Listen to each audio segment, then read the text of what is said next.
And some of these plays will be, if it were a weekday or a playoff or something, some of these plays will be the kind of borderline or premium plays here. Kikuchi going up against Taj Bradley in this one. I'm showing Bradley $1.15 and 8/20. You see Kikuchi has a 4-point ERA in his last 3 starts. Toronto, they're hot right when they needed to be. Great job, Toronto. They have done what they have needed to do here to secure the 1-game lead over Houston, 1.5 over Seattle. Not comfortable or anything, but at least they're kind of in charge at this point, even though they're on the road. The Rays are comfortable in their wild card spot. Maybe that has been why it's benefited Toronto here following yesterday. Toronto with the win in a high-scoring game. We gave you the over. Oh, Rays won, of course, but we gave you the over. That's what we gave you the over on the show yesterday. Bradley has a 4.71 ERA in his last 4 starts. Tampa Bay's won 22 of their last 33 games. So they've been playing well here as well. But I might prefer Kikuchi in this spot, and that's the direction that I'm going to go. I'm going to take Toronto in this one on the road over Tampa. They need it. They're desperate here to keep that lead. They lost the game yesterday, so I know I'm still putting them up there. I mean, they're in position and played, like I said, pretty good. Tampa's done a nice job to hold that big lead. Remember, Tampa can still catch Baltimore. They're only a game and a half back, and so it is important for them as well. I'll take Toronto in this one, though, with Kikuchi against Taj Bradley. Their numbers are pretty even over the last few starts. But give me Toronto today. A few comments. Nope. The Diamondbacks and the Yankees. I think we can get this one off here a little bit. This one actually had a little bit more sketchier information, but I wanted to get it in there because of the importance for Arizona at this point. With their situation, because they are right now, they are inside the playoff bubble. In fact, they lead all those competitive teams. We know Philadelphia, they pretty much have secured their spot. But between Arizona, the Cubs, and Miami, it's really coming down to 3 teams now. The Reds are Reds are 2.5 back. San Francisco's 4 back, and the Padres finally lost, so they're 5 back. That might do it for my miracle $50,000 payday, last-ditch effort, putting all the change in the Padres. Hey, nice to see Alexander Shaw here today.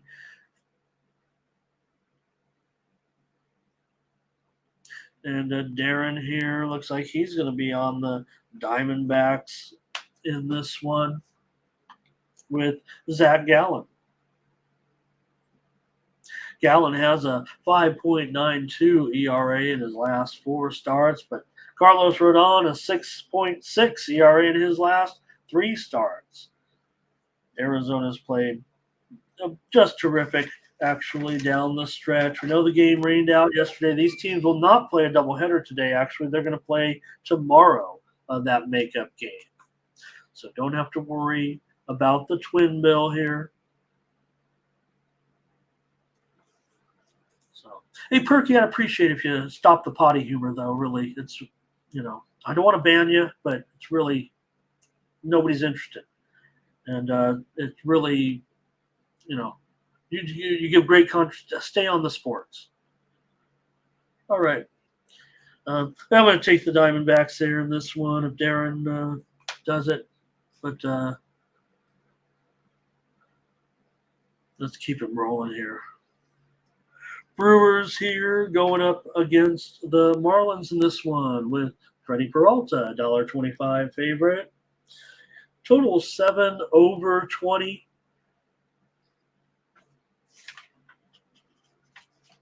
in this matchup. Hey, we gave out the over yesterday, and it did work out. But I would expect this one might be a little bit tighter and closer to the vest here with Peralta going up against Cabrera. Important game here for the Marlins, certainly, given their standing. We said the Brewers are comfortable in their current division status, but Miami currently 1 game out of the standings, 1 game out of the wild card position.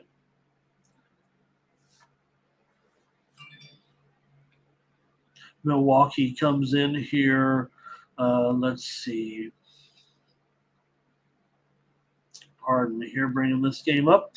Peralta, 2.28 ERA in his last 4 starts. The Brewers continue to be sharp here down the stretch, having won 10 of their last 13 games. For Cabrera, a 5.5 ERA in his last 5 starts. Marlins have lost all of those, but they have gone under in 8 of his last 10 starts. Miami's won 6 of 10. They've gone over in 9 of their last 11 home games. Brewers have clinched that playoff spot. Need just 1 win to clinch the division here, but I'm going to probably end up on Miami in this one as a dog. Maybe a price play. We do need Cabrera to be a little bit better here, but in an important game that Miami needs, getting him as a dog. Brewers will have motivation. You think, well, they're in the playoffs. They'll probably of course, they'll back into the division title. That it does bring motivation to get it done on a particular day. So that's what it feels like to me. I want to just take the Marlins here as a dog against the Brewers. Maybe because the Brewers, the perception of them being just the better team overall. They're 21 games over 500. The Marlins are just 5 games over 500. But I'm going to take the Marlins in this one at home. Orioles and Tristan McKenzie is on the mound here in this one for the Guardians. So how about that? He hasn't made a start since June 10th here in the major leagues.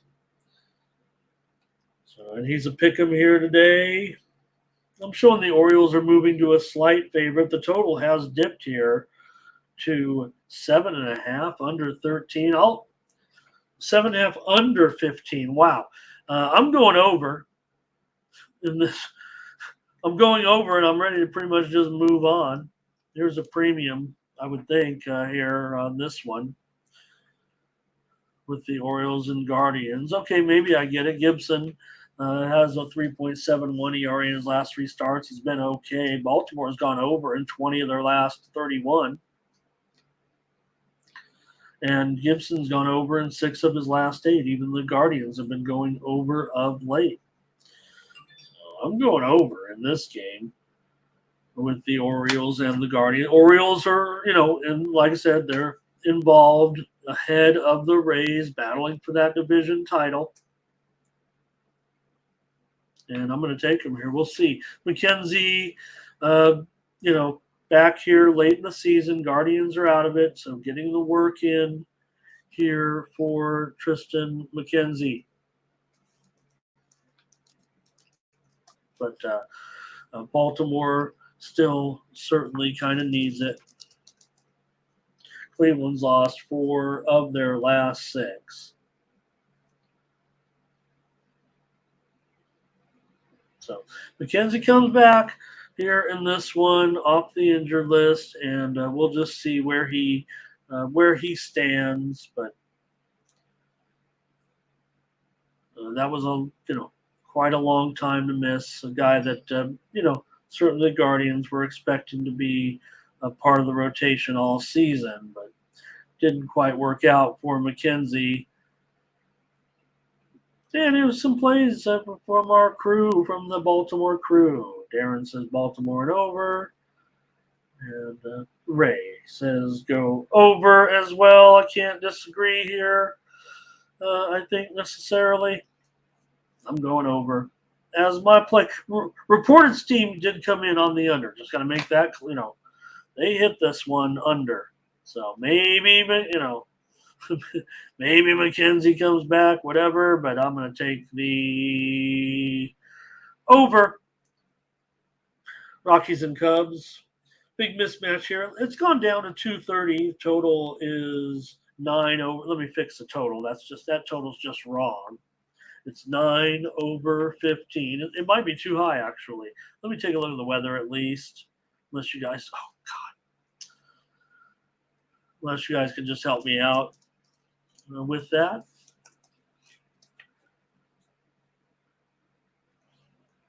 So here you have Ty Block on the road going up against Wicks, and Wicks has been nice so far. Done a nice job here for the Cubs. Probably should update that line. Like I said, down to 230 or so.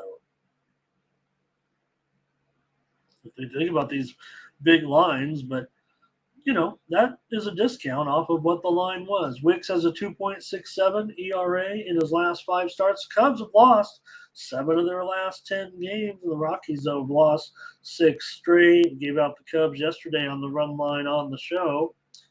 And the steam has come in on the Rockies here. Could the Rockies actually compete in this one? I don't know. I think they might. And see that total. Boy, I don't want to keep you guys here.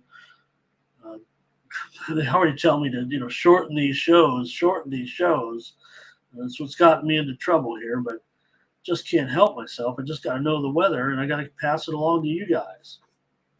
Oh, there we go. Somebody.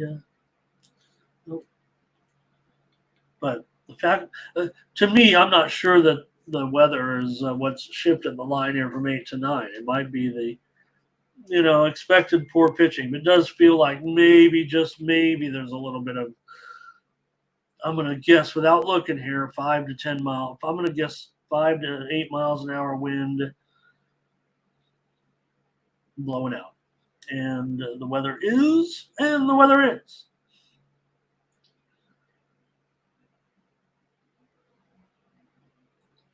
It's 7 to 8 miles an hour blowing in.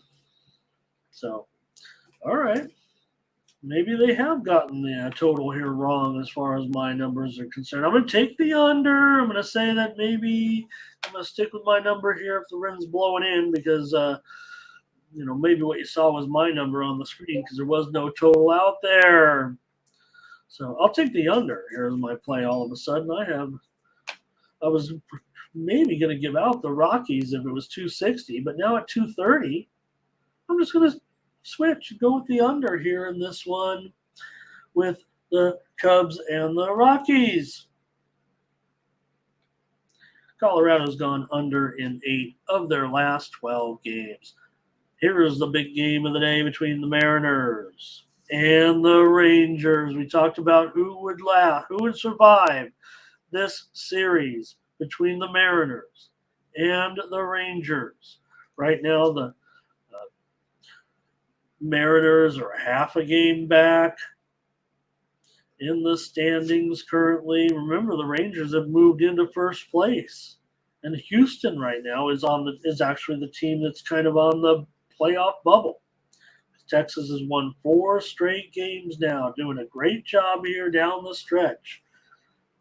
They got back home. That's what they needed, and right now the Rangers leading the division over the Astros by a game and a half currently.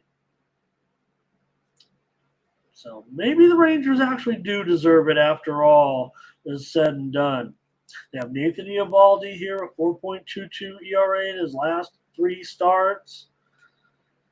For Wu, he has a 2.8 ERA in his last 4 starts. Mariners have gone under in 7 of Wu's last 8 starts, but the Mariners have gone under in just 7 of their last 20 games. And with this total now having 9 over 15, is that what it says on the screen for us here as well? 9 over 20. So I kind of wanted to go over here in this game. Mariners have gone over in 22 of their last 29 games. So I know we gave out the over yesterday, and that did not come to fruition, but I am coming back on the over again here at 9 runs with and it's Woo, not Wood. Let me fix that. I need to acquire Alex Wood in some type of mysterious deal. It's Woo. Here in this one, here's Ray, Rangers, first 5. A couple more here, important games. I'm just going to do it just so I can talk about my story here with the Padres because they're done now. It looks like they're eliminated. Their wild card elimination number is 3, and they needed to win pretty much every single game, maybe except one. So that was maybe the one.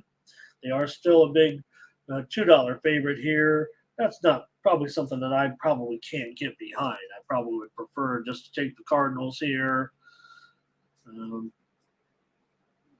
Maybe I'll put them on the run line, whatever, but I'll go under as my play in the game between the Cardinals and the Padres today.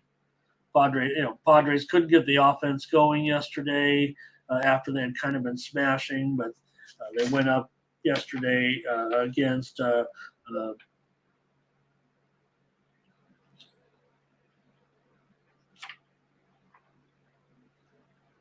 what was it yesterday? I can't find it, but they lost 5-2. Anyways, we know it was 2-1.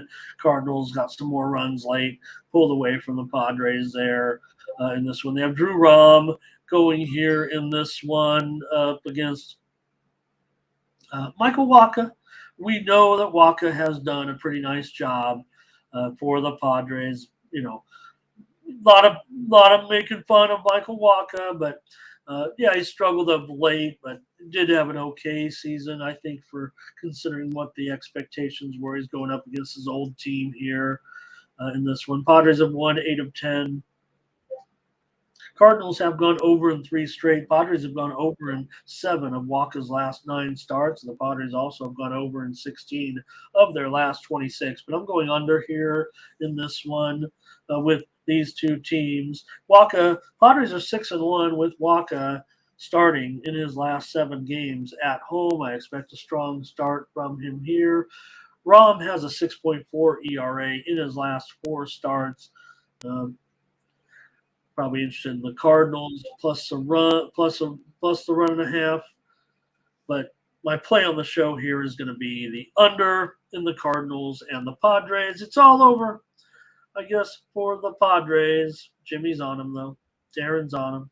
And, I'm a Padres fan, and it's been a disappointing season. But, again, go back to those first days. Maybe I say it too much because that's my team, but go back to those for all off season. I talked about all the great acquisitions, but when the season was ready to roll, I knew the chemistry was going to be a problem. And the pitching a little bit, but I thought the pitching would be better with this pitching coach. I don't know if they will fire this manager. Okay, here's a time change. This one, right, with Buto and Sanchez. I'm showing Sanchez $1.79 under 20 in this one. This one, I believe, is moved to 6 Eastern and 3 Pacific. I don't know. Was that probably weather related? Got to be on. I prepped the show during the games last night, and man, after all those football, I was out. All those great games, I just crashed, burned until about 3:30 in the morning. So probably could have had a better prepped show on some of these notes, but nonetheless, this game is on a time change. That's just a little bit out of my realm of information that I gathered for the show today. But that's what it feels like to me because they've had such awkward weather up there.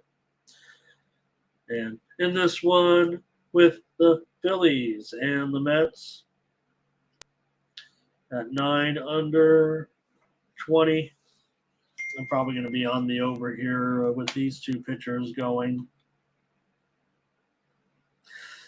take a look at what the matchup says. Buto, 2.08 ERA in his last 3 starts. Pretty darn good. Sanchez, 5.14 ERA in his last 4 starts. Phillies have now won 7 of their last 9 games. Mets have lost 3 straight now. For the Phillies, like I said, they're probably in a very comfortable position currently in their wild card status. They are unlikely to be affected by the movement in the standings necessarily. They with that 4-game winning streak now, they don't even need it necessarily. Yeah, they need it to stay up in the number 1 wild card spot. So I will take the over in this one with the Mets and the Phillies. Yesterday's game went over, and the Sharps tried to steam it under. So I'm going over here in this one. Over 9 runs and even money between the Phillies and the Mets. Between the Giants and the Dodgers in this one. And I already said the Giants are one of those teams that are falling well out of contention now. 4 games back. They're only a game ahead of the Padres. So Dodgers, of course, not going to catch the Braves. They're probably locked into the 2nd spot. I mean, they could, but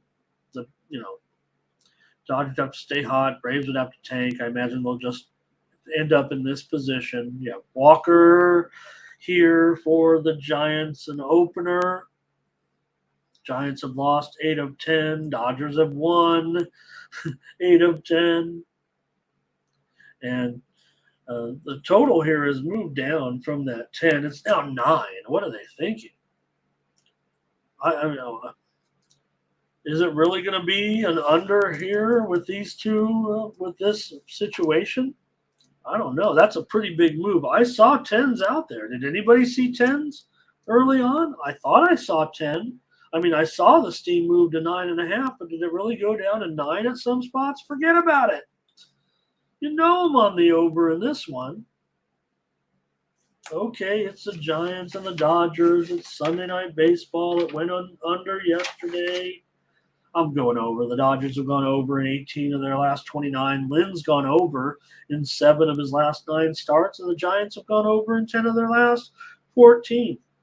When I think of, Giants as a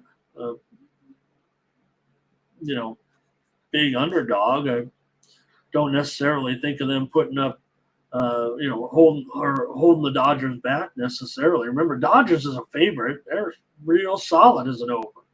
I mean, they're always a favorite. So, but as a favorite, they're 72-50 to the over. So the line's gone down from an opener of about 10 down to 9. I got to be on the over in this one. Yeah, sounds like a premium.